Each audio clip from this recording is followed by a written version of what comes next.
girls, how are you? Okay, are you ready? It's a short week this week, that's a good thing. And for our short week, I have a short chapter for you. You are so welcome. Okay, so what we're going to do is we're going to be on page 103. See the man on the bicycle? Okay, this is section 4.3 of our chapter 4. This chapter 4 we have been in for about 8 months now. Does it feel like it? Personal safety, you can never have too much. Okay, so page 103. I'm going to read this short section. Oh, it's not as short as I thought. Well, it's way shorter than our other section. I'll start reading and we'll see how far we get. And if this video is too long, then we will cut it and you will finish reading just like you did last week, okay? So, bicycle basics. Most injuries involving bicycles are caused by behavioral risks. Do you take the time to give your bike a regular safety check? I know most of you are not riding bicycles anymore, but this has a section about hand signals and knowing what to look for when there are bikers on the road around you while you're driving your car, and I think that's important for you to know. To reduce your risk of a bicycle accident, take the following precautions. Check your bike regularly for defective parts and excessive wear. If any part needs repair, take care of it right away. About 12% of bicycle accidents result from mechanical problems. Know and observe traffic laws. The most serious bicycle accidents are collisions with motor vehicles. 80% of these collisions are caused by cyclists who disregard traffic laws. Many collisions occur when a cyclist is riding on the wrong side of the road, against rather than with the flow of traffic. Others occur at intersections when a cyclist fails to yield the right of way. I'm sorry, I just ate all kinds of junk in my throat. Always wear a helmet when riding your bike. Do you? Because you should. 3/4 of accidental deaths to cyclists involve head injuries. A helmet can reduce the risk of a head injury by more than 80%, even in accidents involving motor vehicles. That's pretty crazy. Bicycle safety checklist. I always wear a helmet. I use proper hand signals. Did you see it in the video or on the book, right? Hand signals. He's holding his arm out. Do you see him? This means left turn. This means right turn. Don't ask me why. Wouldn't you think it would be this? No. Left turn, right turn, okay? Stop. This means I'm stopping. Stop, stop. My hand down means I'm stopping. I'm a little teapot. Okay. All right. So you need to know those. All right. Let's see. To ride a bicycle safely at night, you need a headlight, a tail light, and rear reflectors on your bike. Reflective clothing also improves your visibility. Also, I'll just take a second right here and say, we were coming home, this was maybe like 6 or 7 weeks ago. We were coming home at night and I turned into my neighborhood and there was a person, I don't know if they were on a bike or running, it was pitch black outside. And they were going out of my neighborhood, but they were going in the same direction that we turned in, and I could not see them. They had on all dark clothing. It was pitch black, like I said, and even though my headlights hit them at the last second, if I had been looking away or looking down, I would have totally nailed that person. You girls are just starting to drive. I need you to always be more than aware of all of your surroundings at all times. Never glance down at your cell phone. Never glance down to change a song. Never if you need to glance down to change a song, you need to pull over. Pull into a parking lot. Pull over to the side of the road and turn your flashers on where it's safe. Pull into a neighborhood. If you need to look at a text, pull over. And I told my boys last semester, where should your cell phone be always when you are driving? Where should it be?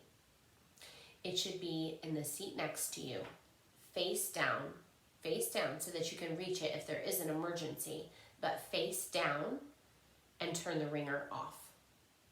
Like if you're going somewhere, your parents will know. You tell your parents before you leave the house and say, I will call you or text you when I get there. No, face down with the ringer off. Don't ever touch your phone while you're driving. Don't ever touch your phone while you're driving. Please don't get into that habit. And if you need to change a song, just like I said, pull over, pull into a neighborhood, pull over into one of those little like cubby holes and turn on your flashers, okay? All right. Let's move on to mopeds and motorcycles. I love a good moped. Because a biker on a motorcycle has little protection, he must always ride with extreme caution. Collisions are far more dangerous to a biker than to the driver of a car. Other drivers are also far more likely to cut in front of a motorcycle than a car. Although a moped is considered more of a motorized bicycle than a motor vehicle, riders of mopeds face many of the same hazards as motorcyclists and should take the same precautions. I don't know many of you that ride motorcycles. Helmets, protective gear, those things are super important. Per mile driven, motorcyclists are almost 37 times more likely to be killed in an accident than drivers of cars. Nearly 75% of multi-vehicle motorcycle crashes are caused by drivers of other vehicles. Wearing a helmet can reduce your risk of brain injury by 37%. In nearly 50% of fatal motorcycle accidents, either the cyclist or the motorist was under the influence of alcohol. Sad. Taking a defensive riding course can significantly reduce your risk of motorcycle accidents. Developing skills. Even with proper protective gear, a collision between a 300-pound bike and a 3,000-pound car can be deadly. Therefore, defensive riding is a most important skill that a biker can develop.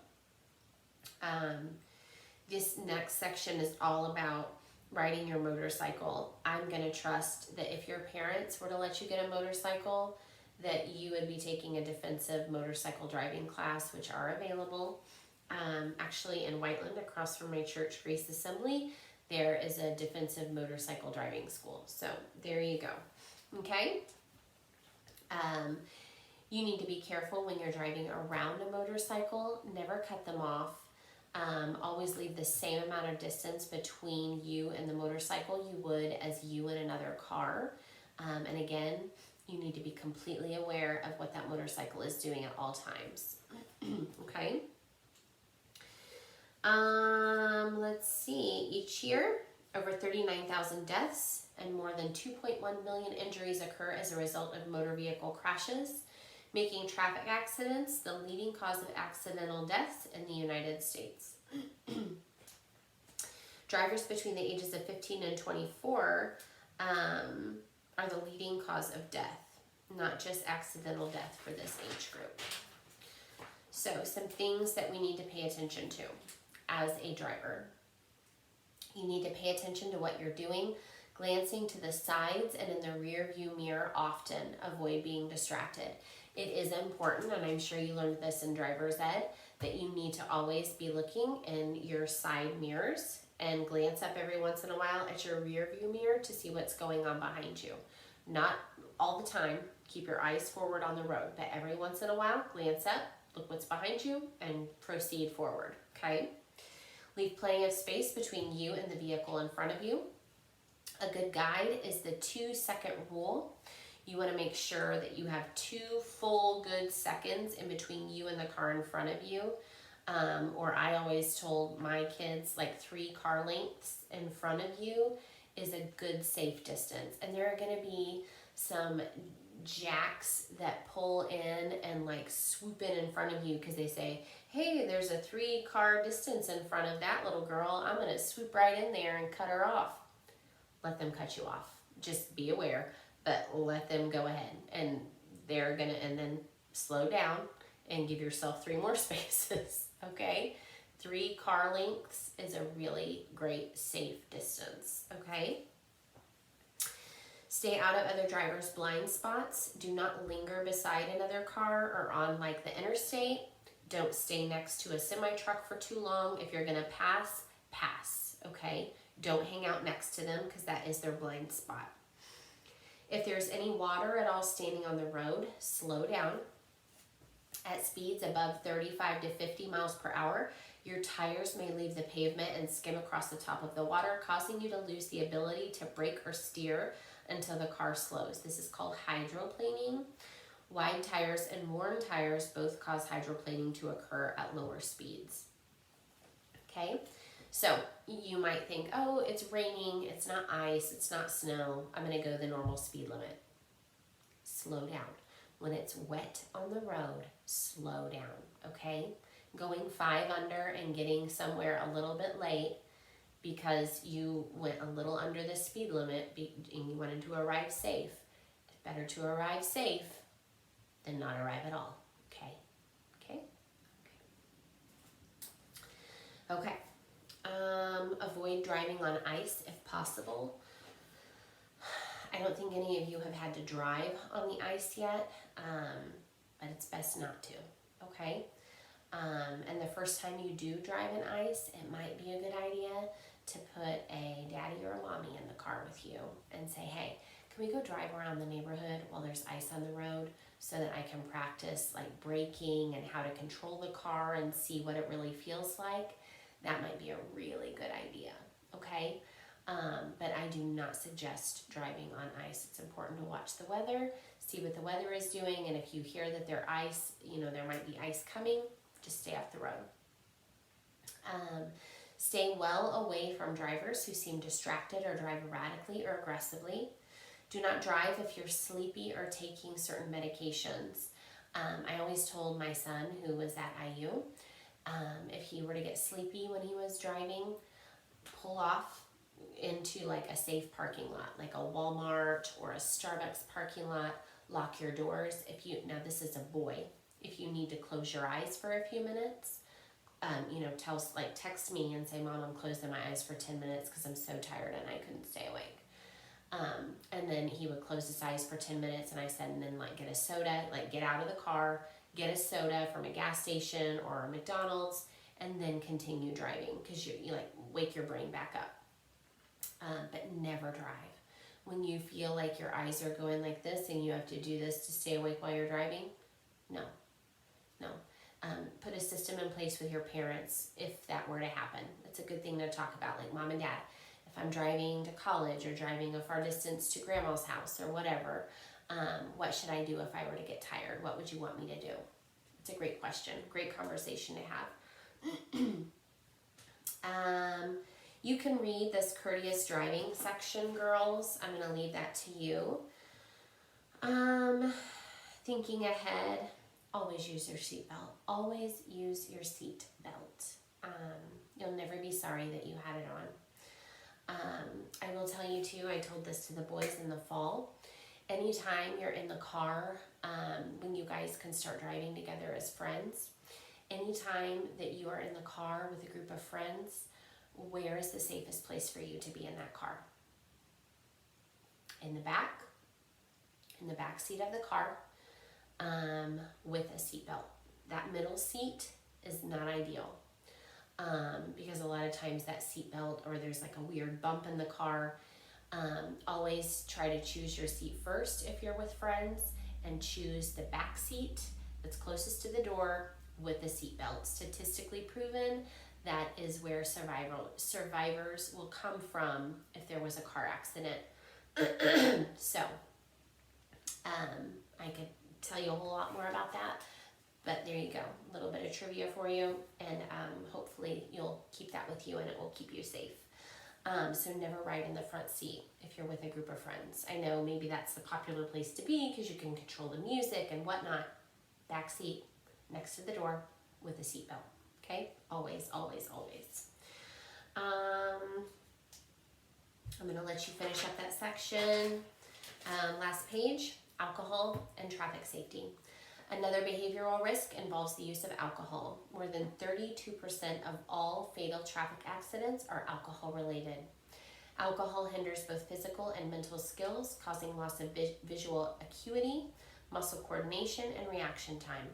It also impairs judgment. A person under the influence of alcohol often drives foolishly or aggressively, taking risks that he would never take if he were sober, all the while thinking that his driving abilities are unimpaired. As many as 75,000 alcohol-related deaths occur every year in the United States alone. More than 225 Americans die weekly in automobile accidents involving the use of alcohol. This is approximately, I would say it's up to 12,000 now, 12,000 deaths per year.